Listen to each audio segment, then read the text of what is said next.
just a new revolution. His neck was bad, popped by Canada. Put your hands up, put your hands up, put your hands up.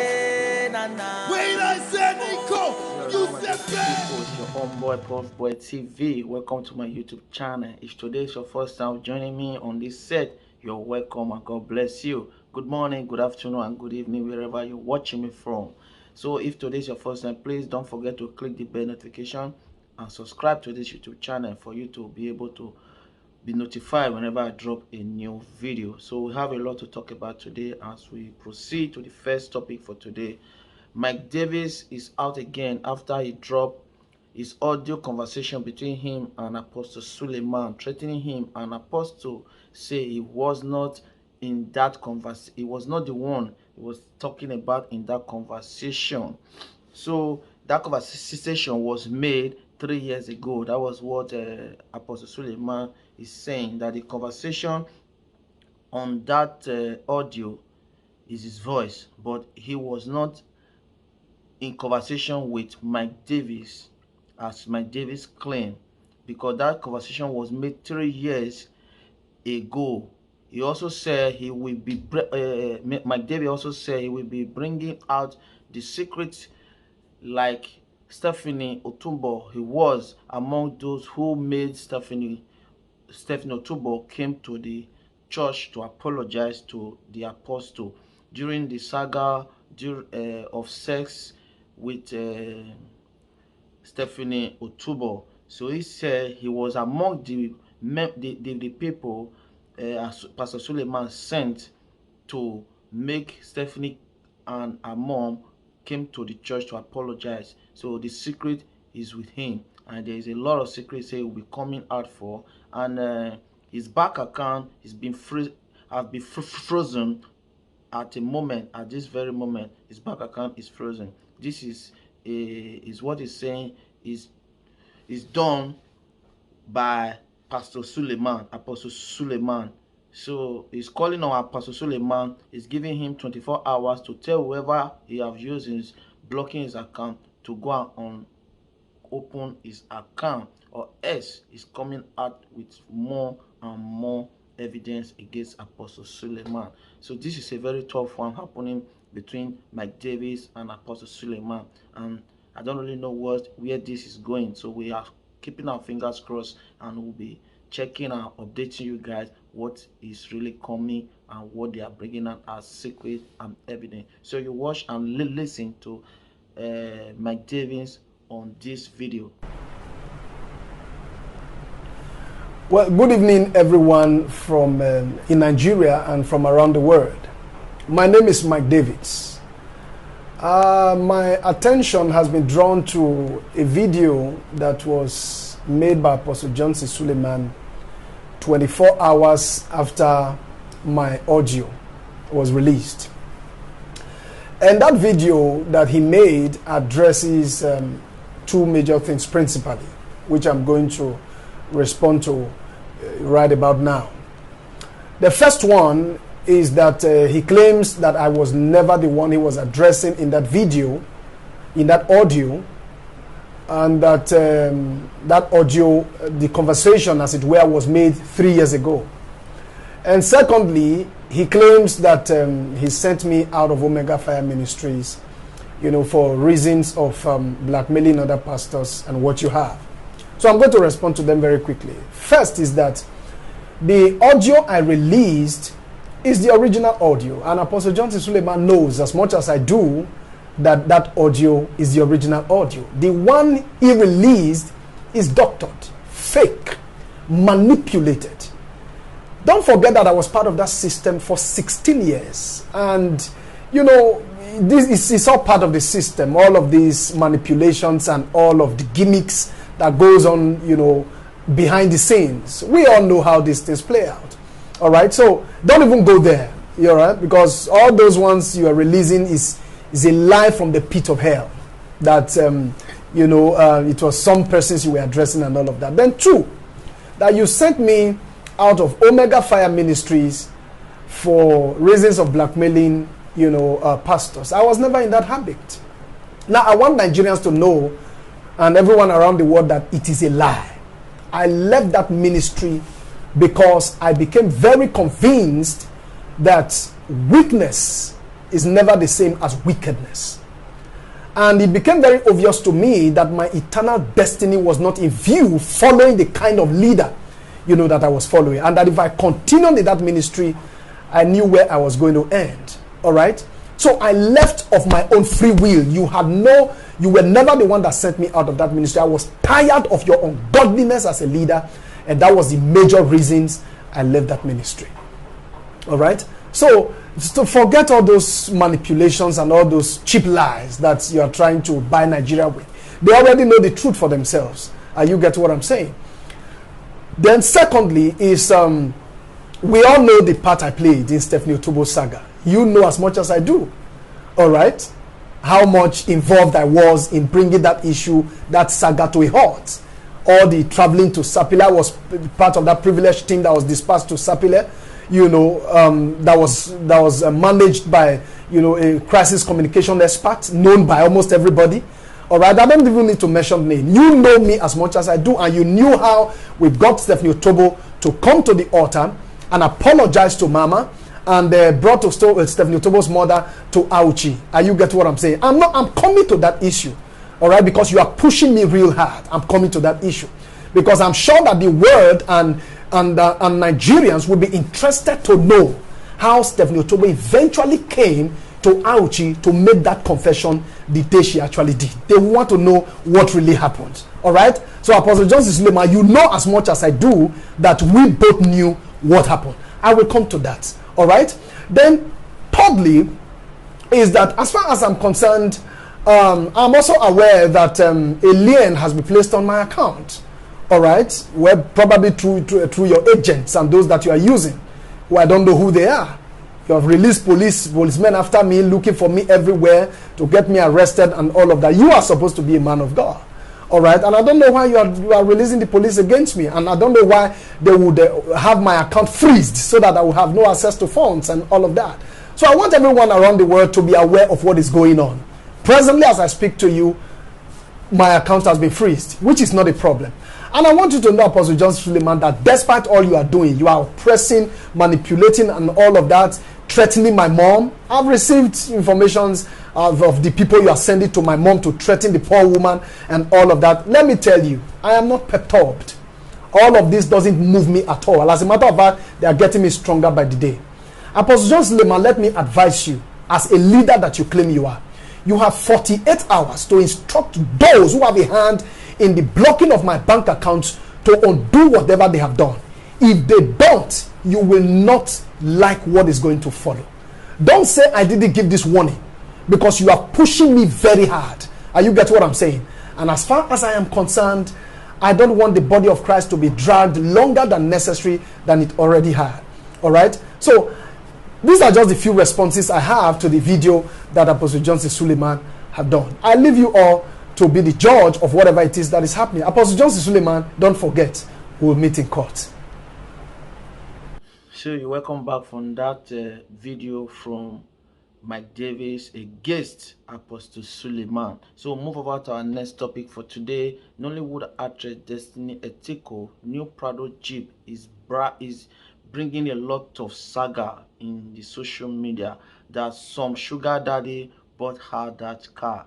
So this is another saga going and trending right now in social media. I posted on my last video, Destiny Etiko bought a Prado new Jeep, and that Jeep is, I swear, I love it. But right now, rumors going on that that Jeep was bought by a sugar daddy. So right now, Destiny is out to clear the air that he worked for her money.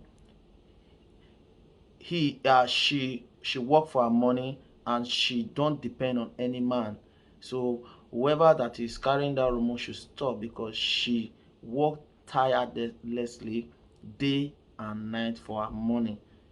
She does not rest because she's working to get whatever she really wants for herself. So bringing any man to say the man bought her that car, please, you guys should leave the innocent man alone. The innocent man is not the person that buy her the car. So this is what she have to say. Listen. Na motor I buy, I no keep person o. Na motor I buy. I bought what I love. I love Land Cruiser Prado. I bought it with my money. Yes. I work hard, I earn money. Google Destiny Tico. Ask of Destiny Tico. I work so hard. There's never, I don't even have time for myself. There's never a day I do not work. I work and I earn good money. So I love a car, I bought it. It's nobody's business. But it's fine. It's fine. Just to leave an innocent man alone, someone I've never met, tagging to a beautiful family. I told you name Biafra. When I know muku name Biafra, you name Biafra me mezi unu na maro. Na nonsense. With my life, I swear with everything I hold sacred. In fact, apart from my life, another person I hold so dear to my heart is my mother. I swear with my mother's life. If I have ever met this man, or him giving me any money, or him sponsoring my project, or him even buying me a car, let it not ever be well with me and my entire generation. But if not, these people cooking this whole thing up, the bloggers sponsoring it shall never be well with you all and your entire generation. Yeah, you're welcome back, guys, from that video. So we'll move over to our next topic for today. A young Uganda girl in Sweden speak her mind about Western world, saying Africans are poor, and she's not cool with that. You understand? Africans buy everything they have cash, not with credit card or buying on credit. And the whites buy with credit. The white people buy on credit, and these are the same people saying Africans are poor. Any African man in Africa, they build their house, they build it with cash, not with mortgage. They buy their car, they buy it in cash, not with mortgage. They buy their clothes, they buy in cash, not with mortgage. So this girl was angry. She lives in Sweden. She was angry. Why would these people be saying Africans are poor when you buy your house on credit, you pay monthly. You buy your car on credit, you pay monthly. You buy your shoes, your clothes, everything you have on credit. You understand? This girl was angry, but this girl spoke. She really spoke her mind, and what she's speaking is the truth. It's really the truth. It's the way Africans have put themselves. This is why people are saying they are poor. If African is unite, and Africa, they are doing the right thing, and Africa is not fully themselves before these white people will never say Africans are poor. White people will be begging to go live in Africa. So because of this, the African leaders have for themselves belittle themselves before these white people. This is why they say they are poor. Even everything they are doing in the Western world, the best doctor in the world is an African man. The best everything is from Africa. You understand? If the leader can make Africa good, great, safe, I tell you, the white people will come and beg Africa. So listen to the guest story. Since I moved to Sweden, I've been hearing Africa poor, Africa poor, Africa poor. How is it that a nation that lives under credit is calling Africa poor? Don't bash me, I'm gonna give you an example, okay? In Uganda, if you see someone walking around with the iPhone 12, they paid cash for it. If you see someone having a house, they built it cash. If you see someone driving a car, it's cash. Because in the world where I come from, if you don't have the money, then you can't buy. We don't have credit. Take example, Sweden. I can go to a shop, get an iPhone 12, credit. House, credit. Car, credit. Everything is credit. Even underwear, you can get it on credit. So technically, if you lose your job, you lose everything and you can go to the streets, okay? In Uganda, if you lose your job, you get to keep everything. You'll just worry, where am I going to get money for school fees? Then it came to me like, how the hell the people who live in credit call people who pay cash poor? So you're welcome back from that beautiful video. So move over to next topic, and we have one of our former presidential contestant in Nigeria, Omoyele Sowore, calls out Nigerians to be prepared for second EndSARS protest, as the government of Lagos planning towards in renovating the Lekki toll gate that the shootout was made A lot of souls died. A lot of people got injured. They are planning to rebuild the toll gate now to enable them to be collecting money as they used to collect from the toll gate. Now, Omoyele Sowore is against that and he's saying this should be the second NSAS protest. That place should be used as a remembrance to those that lost their life and those that were disabled on that very particular place. Not for the government should be thinking on how to rebuild there and be getting revenue again. Even for to the panel, they did not even do something that will benefit those that lost their life or those that are disabled through that toll gate. This is what Sowore means. So you can listen to all the explanation from Sowore himself. NSAS 1 did not specify. We need NSAS 2. The Nigerian president is our problem. The vice president is our problem. I've always said it that for us to achieve these very important political objectives, that NSAS 1 did not specify. We need NSAS 2.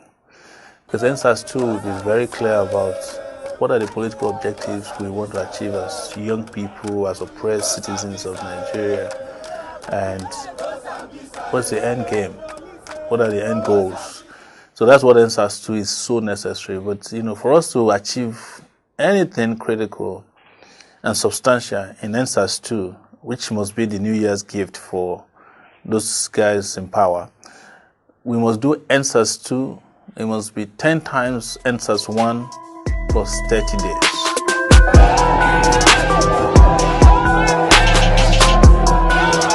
I have total objection to the reopening of Lekki Toll Gate for any commercial reason. It should remain what it is now, a clear, direct thoroughfare, no strings attached, and also eventually must be converted to a national museum of resistance, not a toll gate where collections or extortion is carried out on behalf of some business people who claim they own Lagos. So any attempt to reopen Lekki Toll Gate to business as usual, especially for a company that was complicit in the Lekki attacks and massacres, will be resisted with Occupy Lekki, which I heard is trending as of today. So they should know that people are serious. Lekki will be occupied, the toll gate will be occupied completely, will be shut down until they respect that those who were killed there are human beings. And we must avenge their death by converting that place to a national monument, which I like to call the Museum of National. Yeah, welcome back, guys, from that video. So move over to our next topic for today. A young guy caught with 5 shotguns in a Toyota Tacoma at Aguda Bridge along Auchi Benin Road, and he confessed he's working for a community chairman in Benin City at Airport Road. This was a shocking one to me. How can a guy, one person, sing caught with a 5 shotgun pistol, shot 5 guns with ammunition inside? This is terrible. And I was thinking that the so-called community chairman things have ended in Benin City. So how come this guy is not a Benin guy? And he made mention of a community chairman at Airport Road. So this must be somebody who's really working for a community chairman in Benin City, and he knows him. That's why he could say he's a community chairman at Airport Road. So this is a very tough one. They have to investigate and really go down to the investigation to really know who is this community chairman. So this might be a kidnapper, it might be an assassiner to assassinate somebody for the chairman or anything like that. We don't know, but this is not good. So thank God they have caught this guy with these guns, and nobody found around him that he have killed or anything like that. But maybe with further investigations, other things can be revealed. So thank for the whoever that have found this guy, the police or the vigilantes or anybody. But this is not really good. Nigeria should be a safe place. guns all over everywhere, herdsmen with guns, kidnapping, raping, so much evil things are happening in Nigeria, which is not good. But guys, you guys need to be careful. Listen to the video up here. The community chairman in Airport Road, Benin. Yes, sir. Community chairman Airport Road, Benin. Yes, sir. Waiting with the from where is the community chairman from? Where is it? It's a citizen of Benin. Yes, sir. Speak up. Oh.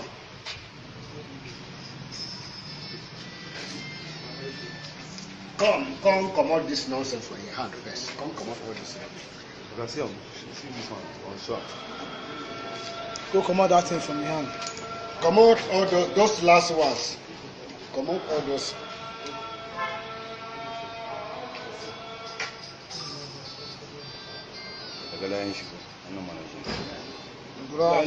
Dura come out. Pour some You won't come more. out for flesh, make come out. Pour some more saliva or anything there. No return from Giza. Are you a Giza citizen? Yes, sir. Huh? Yes, sir. From which family in Giza? Yakubu Anma family, sir. Yakubu Ho. Yakubu Anma. Which tribe are you? I'm Gwandara tribe. You are Gwandara by tribe. Yes, sir. Is it only Gwandara that are living in Giza?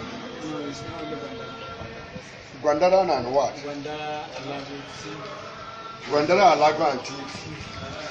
Which language apart from Gwandara do you understand? I understand. Alago. I understand Alago. Okay.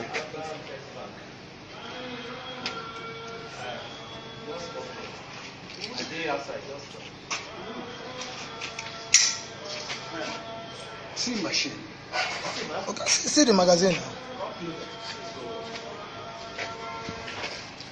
See the magazine now. See ammunition on this side now.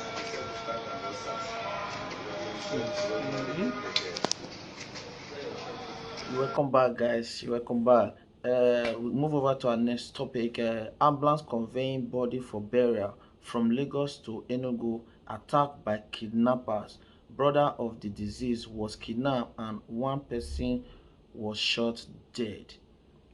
The way the killing, kidnapping things is going on in Nigeria now is getting too much. It's getting too much. I don't really understand what is really going on, and it's like the government are doing nothing about all these things.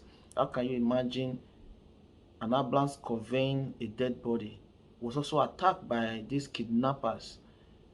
You understand? So I don't really know what is the ambulance is carrying. It's dead body. It's not money. It's not gold. It's nothing. So how could these people just come and attack? But this is, I don't think this is an arrangement to kidnap these persons. Maybe these are just men hiding in the bush, blocking whatever vehicle they wish to block. So this is not good. So the government should do something fast. Now somebody is dead. Government should do something fast. It's happening all over the states, everywhere. Benin City, Enugu, the east, the north, the west, everything, kidnapping everywhere. This is a big deal for the government to fix. I'm pleading on behalf of everybody. Government should take note and let them fix this mess. Yeah, you're welcome back, guys. This is where I'm going to draw the curtain for today. I really appreciate your time and being patient with me. May God bless you all. Thank you. I remain your humble boy, Puff Boy. If today is your first time and you are still watching me, you have not subscribed to this YouTube channel, please do so. Click the bell and click the bell notification to be notified whenever I drop a new video. I remain your humble boy, Puff Boy TV. Puff Boy.